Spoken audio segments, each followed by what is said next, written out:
Hi there, this is Amanda Frankel with Our Crafty Playdate, and today I wanted to show you the sweetest little bundle.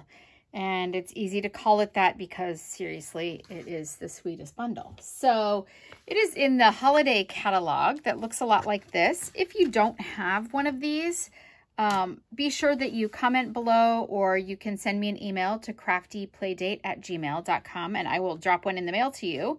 But in the meantime, I wanted to show you where this is, and I marked the page but didn't open to it because that's the way I am.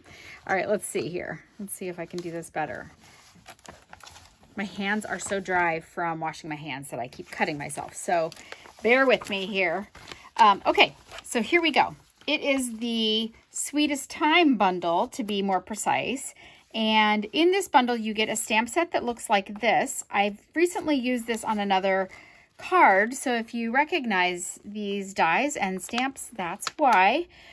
This is the die set here, and it comes with lots of different things to do. Look at this. You can layer these dies so that they have different colors in them. It's just got so many options. And because they are narrow like this, they can fit through the mini embossing machine, the new one. I am going to use the big one today that looks just like this, only big, to do my cutting because the little one is not available yet. But beginning next month, you can get the big one, so you should get in on that. We're going to do some of these dies today, and I want to give you a couple of pointers on that. So let's get started with what we're making. So I did make this card as just an alternate to show my most recent class, but this is the one we're actually going to do. And I wanted to show you that it's actually a negative that you're using, right? So it's kind of fun. This would be the positive, and this is the negative. And I love that cutout. And when it's up against the white like that, you can see it. Plus, if you're like me and you never know quite what to say in a Christmas card, you only have to write this much, right? Because you don't want it to be where the white is. So right to about here, happy holidays from the Frankel family, done. All right, so there you go. This is the perfect card for me. A couple of pointers. We are going to be using Real Red paper and Whisper White paper for all of the parts of this, and Real Red ink. So it's going to be pretty easy to do. But normally, I would go ahead and fold this card in half right away to make the base. But instead, I want to show you that you can use your trimmer. This is our newer trimmer. It's not brand new anymore. It's got a cutting blade on it here, and it's got an or a scoring blade on this end here. And we're just going to use the scoring one.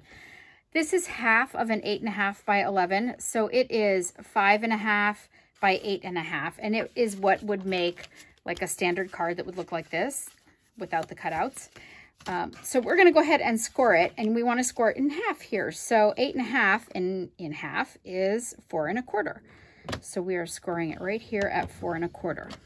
Now, the reason that I'm scoring it instead of just waiting till I'm ready and then after I've cut it and then folding it is because if I do that and I try to fold it in half once I've cut it, I'm not going to have it in half exactly, right? Because I would just normally fold it and that would be the end. So let's go ahead and get it trimmed. Here is one of the pointers that I wanted to talk to you about. These are the Sweetest border dies. So these are the dies that we are using today, and this is how they come to you. They have a sticky line of tape. See that there? And that's what holds the dies on the paper from jumbling around in your envelope here that comes in this plastic reusable envelope. When you go to take off, particularly these long, thin dies, you want to be careful not to just yank it up. They are on tape all the way across. So if you just yank it up, you're very likely to bend it. So here's what I do. I bend the paper back a little bit and slide my hands under it all the way through until I can pop it out. Okay, so if I were going to do this one, I would slide my hand under this paper and bend the paper away. Instead of bending the die up, I bend the paper away from my die. All right. So I wanted to give you that pointer. Oh, we're also using these right here to make this little candy cane. This would be the white underneath, and then we're cutting this out of red, which I've actually already done for you. And then we're also using another die set, not this one. that is the rectangular stitch dies. And this is just one of the many dies. It comes in a set of a bajillion. It's in the annual catalog. And if you don't have this set yet, just splurge on all of the stitch shapes because I think they're stitch circles, squares, and rectangles. And you definitely want the rectangles for sure because they're great for every sentiment fits in one of those rectangles. So it always gives you an option. All right, so let's go ahead and get started. We are going to use our brand new cutter. This folds up for travel, which is kind of nice, like this. But I've got it folded down to cut, just so that I can wobble you around a little. And if you don't know what sandwich to use, you always just read it, and it's got numbers up here too. So we are using a thin die. We're not using an embossing folder, right? We're gonna cut. So we are going to use the 1, 2, and 2 3s. See that right there? So this is the 1. We're gonna put that down. The 2 is, these are both 3s. See the numbers there? The 2 is this thin die adapter sheet, and it's gonna go right in there. And then we're gonna lay down one of our 3s. And then we can go ahead and lay down our paper and our die. All right, so here's an important thing to think about when you go to cut this. You have to kind of look at where the cutting line is to know what is going to actually be left on your paper when you cut it off. And you'll see when I do this what I'm talking about. If I were to cut it this way, we would lose all of these parts down here. It would just be a blobby blob thing. So we know that this little Starlight Mint is up here. We know that that's the top. So we're just going to lay this across it like this. We want to make sure that that's on there. And I'm going pretty close to the edge down there, just like this. It is going to go edge to edge here on your cutter. So you want to make sure when you put it on here that you put it on here pretty straight so that it's not hanging off one of the edges because you don't want it to get hung up on your machine. And then I'm going to put in my top plate like this and pinch it down. And now I can go ahead and run it through. Now, when you are cutting, as I'm rocking you, I will rock you to sleep with my story here. When you are cutting a die that has a lot of cut pieces, so you can see how many different lines it cuts here, you may have to go back and forth a little bit because it is spreading out the pressure back and forth. Ooh. It is spreading, my camera just fell over. It is spreading out the pressure back and forth over your, let's see if we can put some weight on there, across your die. And so you want to make sure that you go back and forth to give it a little extra time to cut through all of those pieces. So I'm going to go back and forth twice. And let's just see. We went over and back. Let's just see if that was enough to cut through. Oh, it looks like it. Look. These are all my little parts that got left. And here it is. Now you can see this is what I was talking about. If we had put the die on the other way, that would be the top of our card and it would just be crazy. It wouldn't have any detail to it at all. But you can see, and these just scrape off right over your garbage can, or you can do what I do and just throw them on your floor. All right. So when you have this, you can use a little brush to brush these out with your, like that. See how easy that is? We have that piercing tool that's a piercer and it also picks stuff up, and I will post it in the description, the name, because I've forgotten what it's really called. My kids can tell you. We'll just do that. Ta-da, fresh. My kids can tell you that I often make up names for things that I use a lot and then I forget their real names, so I do that.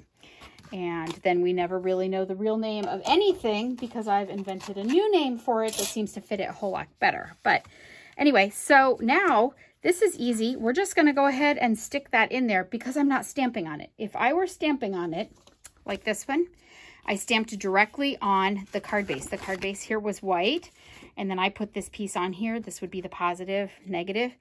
When I put this on here, I was going to stamp it first because if I made a mistake, then I was going to have trouble later after I glued everything down. So when you're not stamping straight on the card base itself and you're stamping on another piece, it doesn't matter. But this one doesn't have a stamp for it.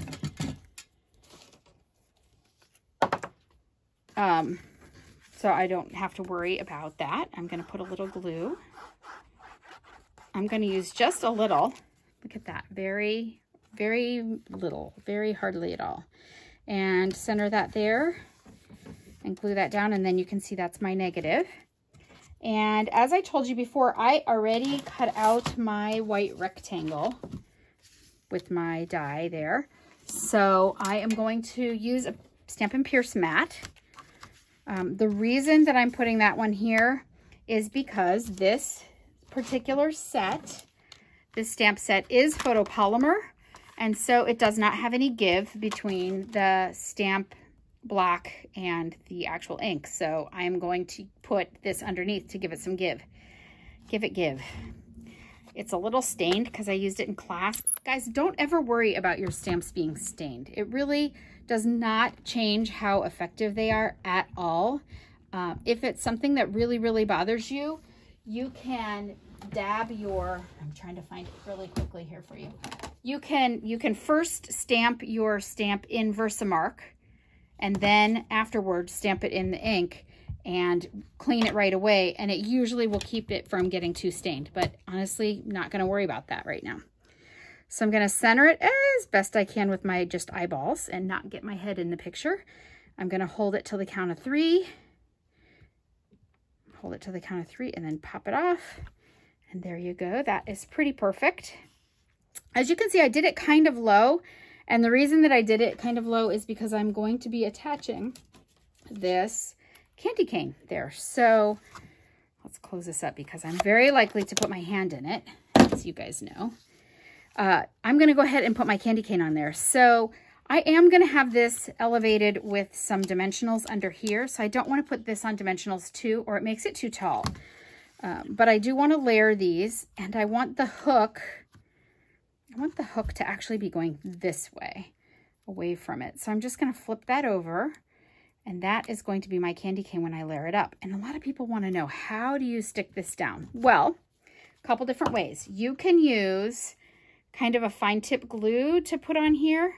You can use multi-purpose adhesive sheets, which I do have a video on how to use these multi-purpose adhesive sheets on very thin little spots like this, but not going through a wind tunnel. So I'm not too worried about making sure it's super glued. And I just put a little bit of glue on it like that. I'm going to layer these up and get them really off center for you so I can give everybody in the audience a rash too. Okay, there you go. So easy, right? Super easy. And now I'm going to put a little glue just in the main part of the body here. I don't want to put it up under the hook or down at the bottom because those are going to hang off my card. So I'm just going to put it under the main part of the body and stick that on like that. I'm going to move this out of the way because now you've seen it, and now we can go ahead and do this. It's so easy. This card was super easy, as you saw. Now I'm going to add some dimensionals to this base, and I'm not going to be super stingy with them because that's not how I roll, but I want to make sure that I get all my edges, of course, like this. And I'm going to put one in the middle because, you know, it's like right in the bottom here. And everybody can say it with me if you've watched any of my videos before, ever. Nobody wants a saggy bottom. So we're going to take those out. With this virus and being home, it's hard not to have a saggy bottom. Here we go. There's a lot more chip consumption in my house than normal. Okay, so there you go. Easy peasy card, ready to go. And a lot of detail, looks a lot harder than it was, and it's all because of those fabulous dies. And you saw how easy it was with the new machine, so I hope you consider investing in something like that. If you do not have a Stampin' Up! Demonstrator, I would love to be yours. But if you do, then please support them right now. They are running a small business, and that can be the difference in their household right now. My website will be posted below, and if you are shopping for any of these supplies, you can just click right on the supply you're interested in. It'll take you right to that specific page on my store. Thank you so much for stopping by. Be sure to check back soon. I have more great things coming for you. Thanks a lot. Bye-bye.